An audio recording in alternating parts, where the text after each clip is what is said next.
Everyone, स्वागत है आपका रेप्लिका वर्ल्ड में। आज हम डिस्कस करेंगे कि अगर हम DSSB पीजीटी बायोलॉजी के लिए प्रिपेयर कर रहे हैं तो हमारी स्ट्रैटेजी क्या होनी चाहिए और किस तरीके से हम ज़्यादा से ज़्यादा इस एग्जाम में स्कोर कर सकते हैं। तो चलिए शुरू करते हैं।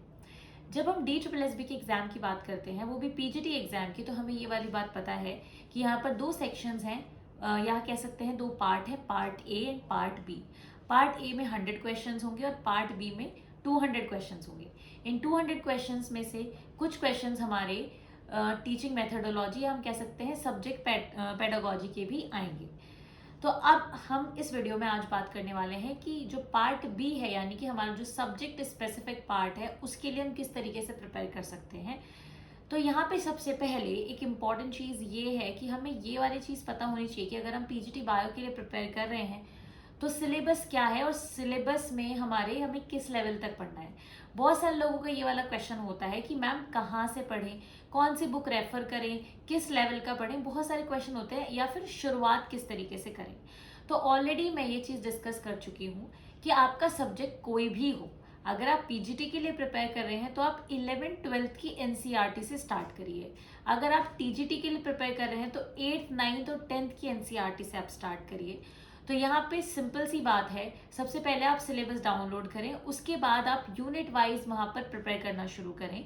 इसमें आप कोई भी एक यूनिट उठा लीजिए, ये देखिए कि वो क्लास 11th की बुक में है या फिर वो क्लास 12th की बुक में है, और वहाँ से फिर उसको पढ़ना स्टार्ट करें।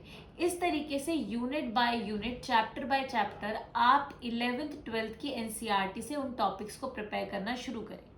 देखिए, अब यहाँ पे ऐसा तो नहीं है कि कोई सिलेबस ही नहीं है, सिलेबस आपको मिल जाएगा ऑनलाइन और मैंने भी शेयर किया हुआ है, वहाँ से आप देख सकते हैं। तो यहाँ पर आपको उस सिलेबस का हर एक चैप्टर उठाकर 11th और 12th के एनसीईआरटी से सबसे पहले कवर कर लेना है।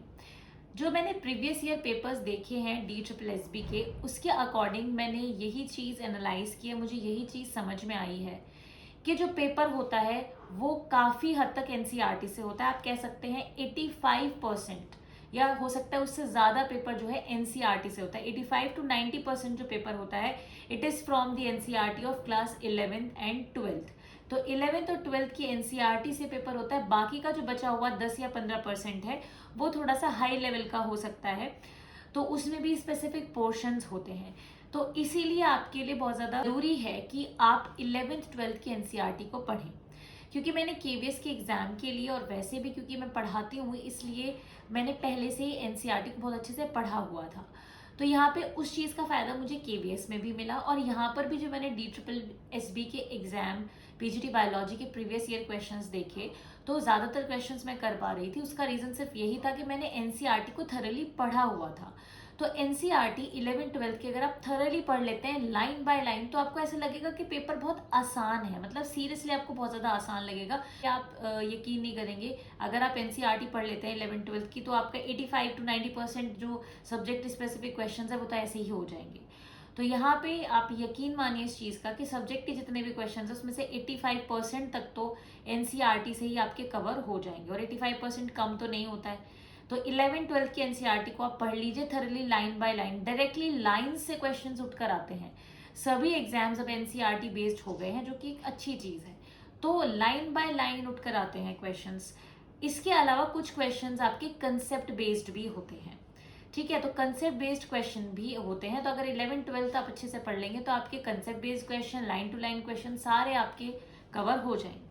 इसके बाद बात आती है जो 10 से 15% क्वेश्चन हैं, क्या हम उनको छोड़ दें, उनकी भी प्रिपरेशन तो हमें करनी पड़ेगी ना, तो वो कहाँ से आते हैं। देखिए, कुछ क्वेश्चंस ऐसे हैं जो कि बहुत ही आउट ऑफ द वे जाकर पूछे हुए हैं, मतलब उस क्वेश्चन को करने के लिए आपको वो पूरा portion out of the way जाके पढ़ना पड़ेगा। जैसे मैंने एक क्वेश्चन देखा था which was about the placenta of cat and dog.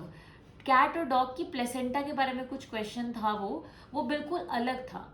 इसके अलावा मैंने ये चीज़ नोटिस करी कि 2021 का जो पेपर था पीजीटी बायो का, उसमें डेवलपमेंटल बायोलॉजी जो होती है उसमें से 2-3 क्वेश्चन ऐसे पूछे हुए थे जो थोड़े से हाई लेवल के थे। जैसे एक मैंने आपको प्लेसेंटा का क्वेश्चन बताया, इस तरीके से एक और डेवलपमेंट का क्वेश्चन था। इसी तरीके से एक एनाटॉमी का क्वेश्चन भी मैंने देखा था, ह्यूमन फिजियोलॉजी का क्वेश्चन भी देखा था अबाउट दी हार्ट। उसमें हार्ट में किसी पर्टिकुलर वेन या समथिंग कुछ ऐसे पूछा हुआ था, और वो मैंने आज तक नहीं पढ़ा था, बट मे बी जो जूलॉजी बैकग्राउंड वाले लोग हैं उन्होंने अपनी एमएससी में पढ़ा होगा ये वाली चीज़, है ना। तो देखिए, क्योंकि हमें पता है कि जब हम पीजीटी बायो के लिए अप्लाई करते हैं तो एमएससी बायोटेक वाले, एमएससी माइक्रो वाले, एमएससी जूलॉजी, एमएससी बॉटनी, सब लोग एलिजिबल होते हैं। तो जिनका जो बैकग्राउंड स्ट्रांग होगा वो उस क्वेश्चन को कर पाएंगे। बिकॉज मैं जूलॉजी बैकग्राउंड से नहीं हूँ, इसलिए वो क्वेश्चन नहीं हो पाया, क्योंकि वो शायद एमएससी लेवल का क्वेश्चन था, तो इसलिए वो नहीं हो पाया मुझसे। तो इस तरीके के कुछ क्वेश्चंस होते हैं जो बिल्कुल ही अलग आते हैं। तो ये कुछ जो हमारे 10 के आसपास ऐसे क्वेश्चंस आपको मिलेंगे जो थोड़े से डिफरेंट होंगे, जो आपकी एमएससी की नॉलेज को चेक करेंगे। 10 से 15 सवाल ऐसे ज़रूर होंगे जो आपकी एमएससी की नॉलेज को ज़रूर चेक करेंगे, ऐसे क्वेश्चंस होंगे।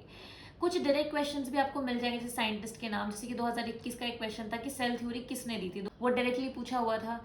इसके अलावा एक जॉइंट मूवमेंट करके कुछ था, जॉइंट फॉरेस्ट मूवमेंट, इसका क्वेश्चन डायरेक्ट पूछा हुआ था, ये एनसीईआरटी में ही आपको मिल जाएगा।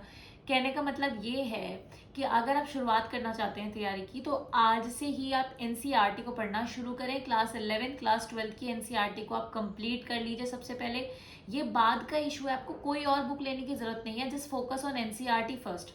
और उसके बाद जब आप प्रीवियस ईयर क्वेश्चंस करेंगे तब आप खुद ये फिगर आउट कर पाएंगे कि कौन से क्वेश्चंस बाहर से आ रहे हैं।